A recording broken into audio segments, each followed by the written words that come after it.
Hello everyone and welcome to C1 Insider, your resource from Creative One for staying up to date on the latest tax, industry, and legal developments that could affect you, your clients, and your practice. I'm your host, Dennis Mattern. I am joined today by Andrew Payne, Creative One's General Counsel here. Andrew, thanks for joining us today. Good to be here, Dennis. Now, we're here to talk about the Department of Labor Fiduciary Rule. There's breaking news on it. What's going on? Well, today it was announced that the DOL has officially delayed the fiduciary rule until July 1, 2019. Okay, now it seems to me that we did a video just like this on the same topic about maybe 3 weeks ago.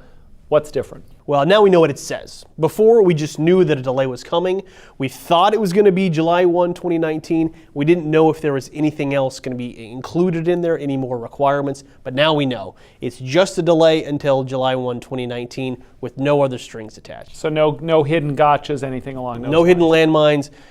We just know that, if you've been complying since June 9th of this year, continue to do the same thing until you hear differently in 2019. Okay. With the DOL fiduciary rule, one thing we do know, there's phase one that went into effect June 9th of this year, and then there was phase two. Now, when we talk about the delay, are we talking about delaying the whole thing, or we're talking about... It's important not to get caught up by a misleading headline on these emails that you're going to see pop up in the next couple days. What you really need to know is the June 9th requirements are still there. You still have to abide by the 8424 and do that disclosure. And you still have to abide by the impartial conduct standards. Those aren't going away. It's all the other things, the BIC contract, the best interest contract, and additional disclosures and additional requirements that are being delayed until July 1, 2019. Okay, so what's going to be happening?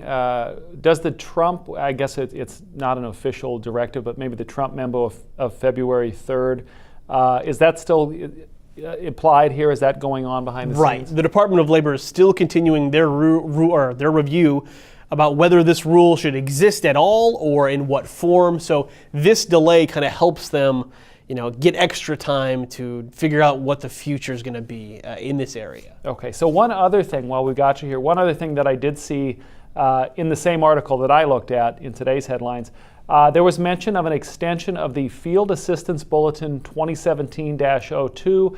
It deals with the temporary enforcement policy regarding this rule.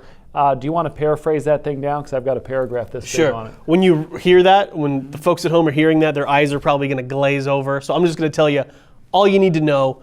There are two things regarding how this rule can be enforced. One, your clients are going to sue you. And two, the DOL could come after you.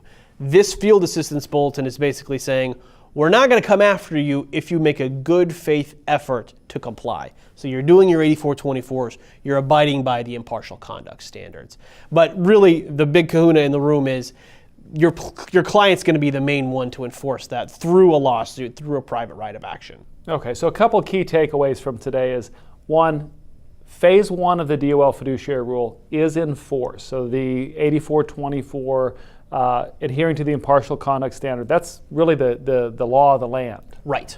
Phase two has been delayed, which is the best interest contract, some additional requirements. That's been pushed out until July 1st of 2019. That's correct. And then if you see any reference to the fact of in the temporary enforcement policy, really it's just saying that if you're working in good faith, you'll be left alone, but if you're not, you could run afoul of the DOL. Right. The DOL won't come after you if you're making a good faith effort, but your clients are going to be the one to enforce that. You're going to be getting a knock on the door from a process server.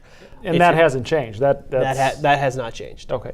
And with regard to that, with the DOL fiduciary rule, and now, maybe now more than ever, with phase one being the law of the land, we have put together our DOL 5-star plan for being in compliance, what you need to do to stay in the good graces of the church. If you do not have a copy of this, please reach out to somebody here at Creative One and we will get this into your hands so that you can go through, make sure that you've got your 8424, make sure that you're adhering to that impartial conduct standard. And really, one of the key things Andrew and I like to say, make sure that you've got a resource for documenting what you're doing. Absolutely. Document. Make sure you know what you're recommending and why you're recommending it, and have that in your files. Absolutely. So that's it for this episode. For more C1 Insider, stay connected with us on Facebook, Twitter, or LinkedIn, or you can join us right here on c1insider.com. We'll see you next time.